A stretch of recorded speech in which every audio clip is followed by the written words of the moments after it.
Gautam Buddha, the founder of Buddhism, attained enlightenment after meditating under a sacred fig tree for 49 days. The spot where he attained enlightenment is today marked by the Mahabodhi temple in an Indian town called Bodh Gaya. The original tree under which he sat no longer exists, but saplings from the same tree have been planted at the same spot, generation after generation. In fact, saplings from that same tree were also taken and replanted in various parts of the world. In essence, that tree has become part of the spiritualism of Buddhism. Where I grew up, we have a tree that's commonly called the neem tree. From what I know, it has medicinal uses as well. If you have a digestive infection, the leaves can be decocted into a very strong disinfectant. And what a lot of people know it for is having its twigs used as natural toothbrushes. Here, we have a spruce tree. Being a conifer, its leaves stay green all throughout the year. They also contain vitamin C. In a landscape like this, middle of winter, this makes for a very good source of vitamin C. In fact, if you think about it, you also probably know of a local tree that has been very critical to your society and culture.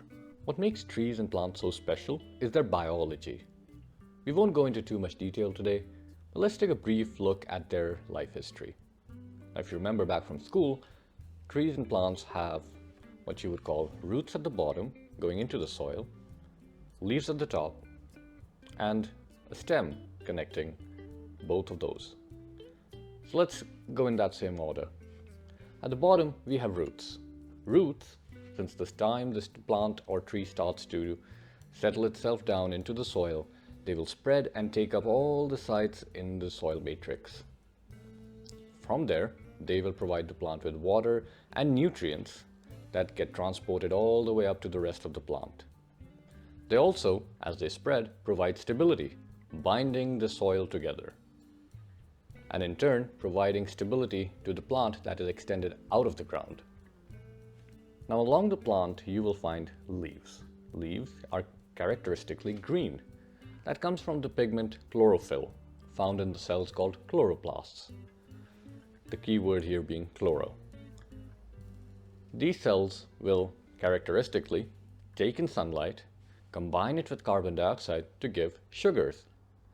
This important reaction, which we call photosynthesis, is the foundation of the food chain.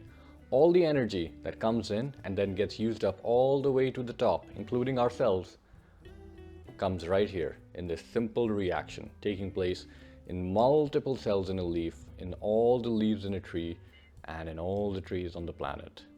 Leaves also breathe for the plant. See, they have what are called stomatas, and they're guarded by guard cells. There are two cells shaped like this, like a little opening. Leaves also breathe for the plant.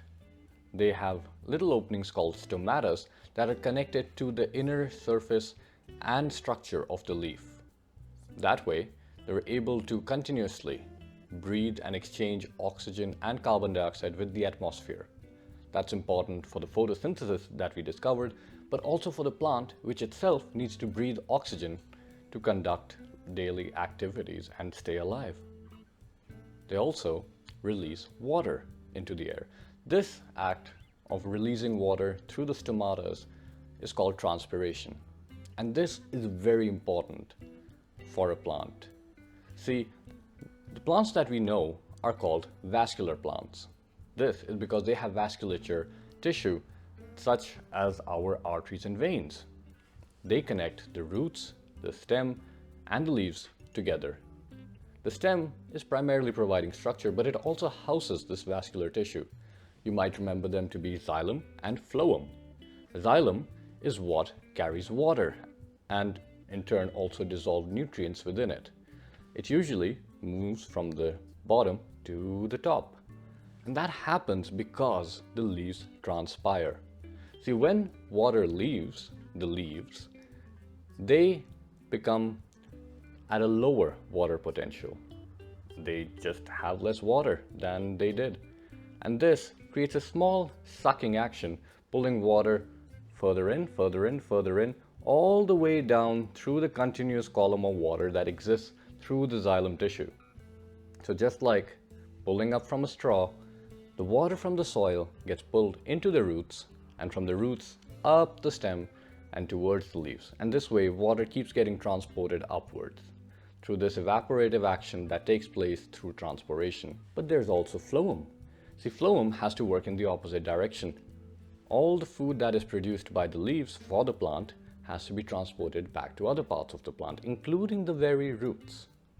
And so, through osmosis, the phloem is connected to the xylem.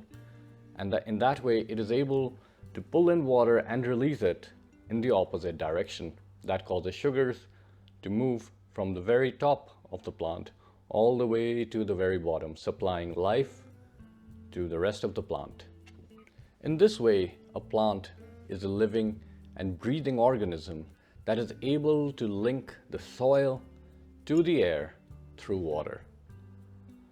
But plants do much, much more than that. You see, they don't just produce sugars. They're able to produce their own hormones. They have cells that can detect light. They have cells that can detect chemicals from other plants, just like our noses. And they may not be able to speak, but they're able to use this exchange of chemicals through the air and even through the soil to talk to other plants. It is very fascinating, but today let's focus on this one key aspect that we learned about their biology. Trees and plants are directly connected to both the lithosphere, the hydrosphere, and the atmosphere. And that is what makes them such an impactful force on the landscape. Productivity is the sole value a corporate worker has. But it's also the biomass contributed by an organism. Trees dominate the landscape, from when they're small to as big as these guys. Whichever ecosystem they exist in, they will dominate the productivity of that ecosystem. That means from the bottom of the food chain all the way up to the top. Trees will dictate how much life goes on around them. All throughout its life, a tree is constantly shedding leaves, twigs, and bark. Very obvious in trees like the birch, where it constantly peels off. It also makes it very easy to identify birch trees. But as a tree is nearing the end of its life, it's still giving quite a bit back to the forest. So much so that it becomes a part of the life of the forest. Now this is a dying tree. And if you look closer, you can notice that the insects are already building a home inside them.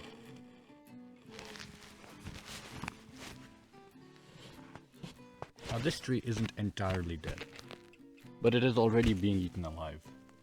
And this structure will stick around for years to come. At this point, it will provide a lot of food to the insects and the animals that eat those insects. And it's not small. Birds like the woodpecker rely specifically on infestations like these. Later on, a dead trunk like this, once hollowed out by the bird, will become a nesting cavity. And eventually, this tree will fall. Either it will break off somewhere or fall in its entirety with its root mass coming up. And when it meets the soil, it does something very particular. As wood falls to the soil, it starts to decompose. See, wood is made up of two types of material. One that we call labile and the other that we can call recalcitrant. Labile material decomposes easily. Think of the fleshy parts, the soft parts of a plant, the fluids inside the wood. The recalcitrant material is things like cellulose, lignin. These are what give structure to the plant. They're also very hard to decompose. Likewise, when they are on the soil, they take a long time to decompose, and eventually they start getting buried. This recalcitrant material not only provides long-term food for the soil organisms to eat, but also doesn't completely decompose. As it breaks, it starts to break into smaller and smaller pieces until it turns into fiber. And like wood fiber, it becomes a part of the organic layer, giving it a fluffy, airy texture to it. And it will stay there for months and months, slowly breaking down, slowly getting covered, until it has become so deep that it doesn't decompose as much, becoming a part of the soil itself. And that texture makes organic soils the marvel that they are, because they are very important for forests. See, organic soils, much like your garden, tend to hold air and water. That provides soil with space for roots to go through, for little plants to fall in and take root. But they also hold air and water. And that is very important for a plant to live, because it needs water all throughout its life, even when it's not raining. An ecosystem gets diverse when the resources and organisms within it are diverse. That allows more intricate relationships as well as different distribution of those resources. Just like our society has different jobs, trees themselves can take on and specialize into different roles within the same ecosystem. That results in specializations. And specializations will exist not just in trees but in any organism. It's a way for organisms to coexist without having to directly compete with one another. Very evolutionary advantages, and so is it in our society. Just like we benefit from a diversity of people and occupations, so do ecosystems.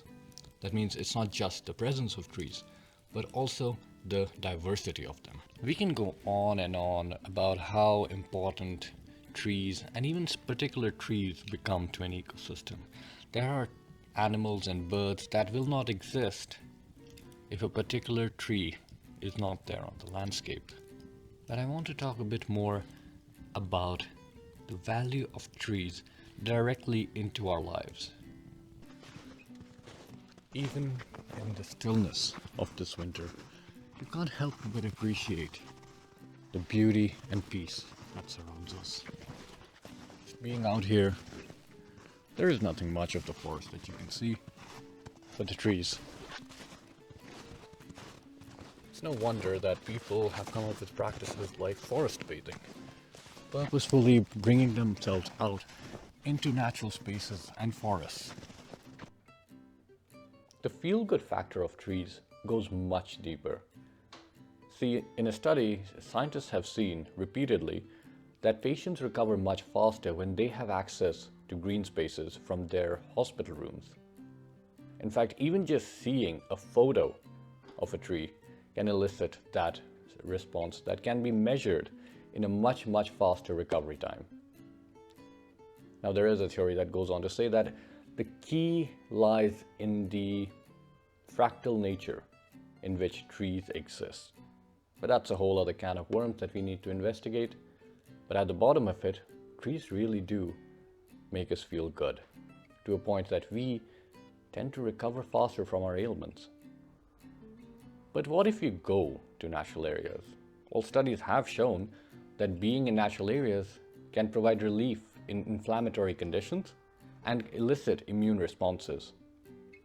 Proposed pathways currently include volatile compounds exuded by plants and trees called terpenes, as well as the microscopic biodiversity in the air that primes our immune system. And deep down inside, there is just something with our psychology where we feel more at home, more at peace with trees. And that's something you will observe in society. Places that have access to green spaces have much better public mental health. They also have been reported to find that people just seem to respond better to stress, as well as have fewer medical requirements. But trees provide more value to our cities than just that. Cities in metropolitan areas benefit from having trees in them. The shade that they provide actually brings down extreme temperatures within the city because trees don't absorb heat the same way concrete and asphalt do. Trees also provide surface area to air pollution, and that's very important. As air pollution moves through the landscape, it'll either settle by gravity or make contact with the surface. Sometimes that surface is our lungs. But when it moves through a forest, it comes in contact with trees. Now, trees aren't just dry and dead, they have a lot of surface area, but also surfaces that are covered with organic compounds. That means as pollutants, including particulates, move through the forest, they have more opportunity to settle or get stuck to the trees. As cities, we benefit from that on a landscape level, and it goes even more. See, the roots are holding together massive areas of the landscape that would otherwise just wash away once they get saturated with water. And that is very much noted in places like the Yellow River in China, which gets its characteristic name just from the very fact that it gets loaded with sediment. And how are the Chinese trying to combat that? By planting more trees and plants to hold down that sediment onto the land so it does not contribute through erosion into the river itself. And that water quality affects everyone downstream all over the world. We all have our rivers that are as clean as they are because the trees are holding the land together at their banks. Trees also provide a more abstract value to our societies in the form of the economy that they provide. See, through civilizations past and present, they have been traded as wood. They've also been traded as food. Today, a big part of our fruits come from trees that have to be agriculturally farmed, but that farming provides livelihood and economy to a big part of the human civilization today. And it did so in the past as well. And the wood that comes from a lot of the trees is part of what makes tables like these and holds walls like these up. Even today, when we are concerned about climate change, about desertification, trees are what are holding it all together. They are our last line of defense to make sure that we not only prevent the worst, but also so we can survive what we are already bound to come to. So as a team, you can see trees are very interesting and important. If you look in the natural world, there's a large diversity to trees. And all of these trees have very distinct roles and values they provide to all around them. Take for example mangrove trees in coastal areas. While salt will kill other trees, they have a unique system of exuding salt like we sweat. If you live in a dry area, you have trees that have spikes on them. Those spikes are actually the same hair that you find on the leaves of plants and trees. If you live in a climate like this, you have conifers. You know, conifers produce antifreeze within their vascular system, so it doesn't just ice up when it gets cold. It's pretty interesting, the vast diversity and depth that you can learn about trees. So to sum it all, when you plant a tree or take care of it, you provide far more value than you may even realize. So go ahead, give a tree a hug. Tree hugger.